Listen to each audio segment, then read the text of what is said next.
Olá, senhoras e senhores, sejam bem-vindos a mais um vídeo do canal Remédios Caseiro.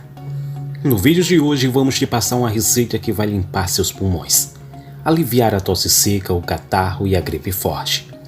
Então vamos ao preparo deste incrível xarope caseiro. Vamos utilizar apenas uma banana super madura. Ela tem que estar assim, bem madurinha, tá pessoal? Retire toda a casca. Enquanto descasco, quero saber de que cidade você nos assiste. No próximo vídeo quero te mandar um alô especial. Vamos amassar toda a banana em um prato com auxílio de um garfo.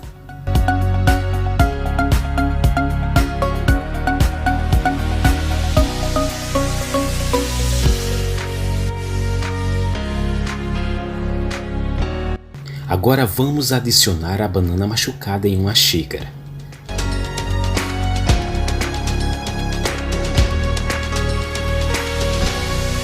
Adicione 200 ml de água fervente e deixe descansar durante 15 minutos.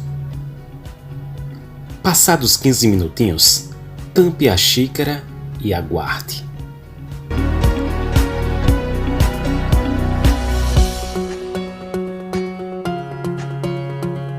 Agora vou coar. Essa parte que fica aí na peneira, não vamos usar não. Você pode descartar. Para deixar a nossa bebida ainda mais saborosa e eficaz no tratamento, vamos adicionar 2 colheres de sopa de mel natural e que seja um mel de boa qualidade. A banana é eficaz no combate à tosse, em pouco tempo sentirá um alívio.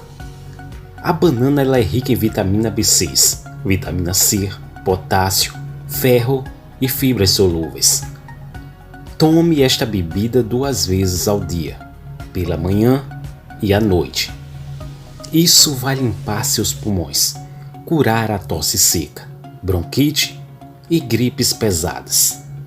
Gostou do vídeo? Compartilhe com mais pessoas especiais. Fique com Deus e até breve.